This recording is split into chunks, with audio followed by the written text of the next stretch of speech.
एक गरीब आदमी को कर्ज की ज़रूरत पड़ गई, 1000 दिनार चाहिए। मैं कह चुका हूँ कि दिरहम चांदी का होता था, दिनार सोने का। अब 1000 दिनार लेना है।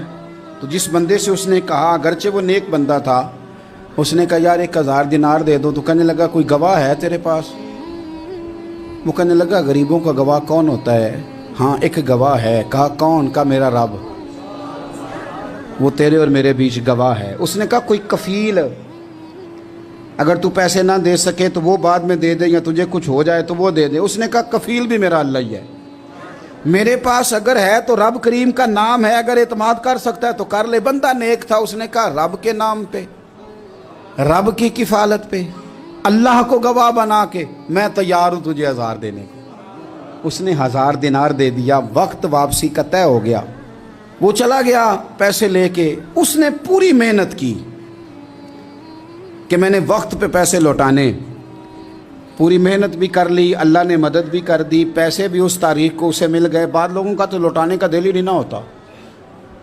फरमाया हदीस पाक में कि तू लौटाने का इरादा कर, रब तेरी मदद भी फरमाएगा।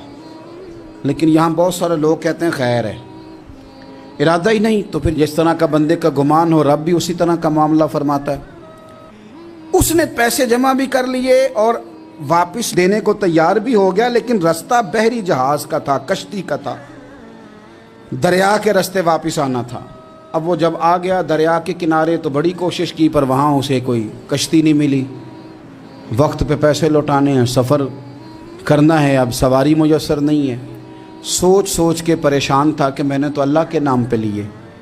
अचानक दिल में एक तजवीज़ आई। उसने एक लकड़ी ली, लकड़ी को अंदर से खोला, 1000 दिनार उसमें भरा। बुखारी पढ़ रहा हूँ, और साथ एक ख़त भी लिखा कि यार मैं पैसे पहुँचाना चाहता था पर मुझे कोई चीज़ नहीं मिली दरिया के उस पार आने, अल्लाह के नाम पर तेरी तरफ रवाना कर रहा हूँ। और ये कह के वो लकड़ी दरिया में रख दी।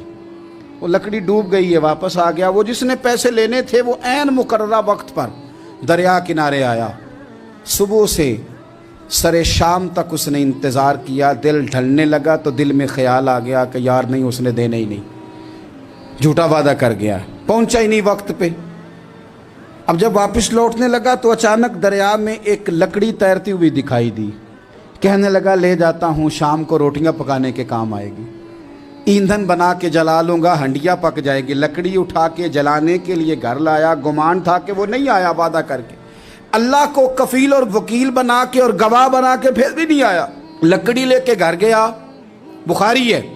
और जब उसको चीरा ना कि मैं इसकी आग जलाऊंगा, खोला तो अंदर से 1000 दिनार भी निकल आया, खत भी निकल आया। अब जरा समझना, उसके दिल में बात किसने डाली कि तू लकड़ी में पैसे डाल दे? अल्लाह ने। उस बंदे को मुकर्ररा वक्त पे किनारे भेजा किसने? लकड़ी सिर्फ उसी के हाथ आई तो ये बंदोबस्त किया किसने? अल्लाह ने। घर जाके चीरी तो पैसे बाहिफाजत उस तक पहुंचाए किसने?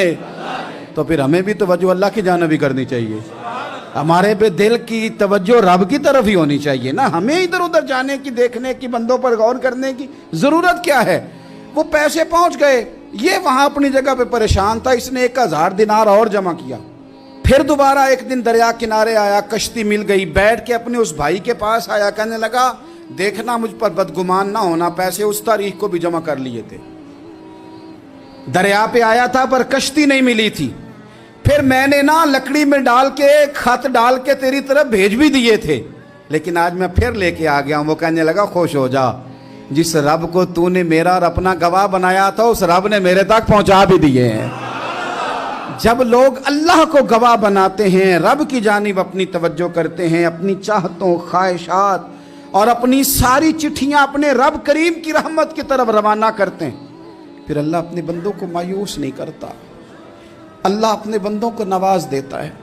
अल्लाह तबारक व तआला अपने बंदों पे करम नवाजी करता है।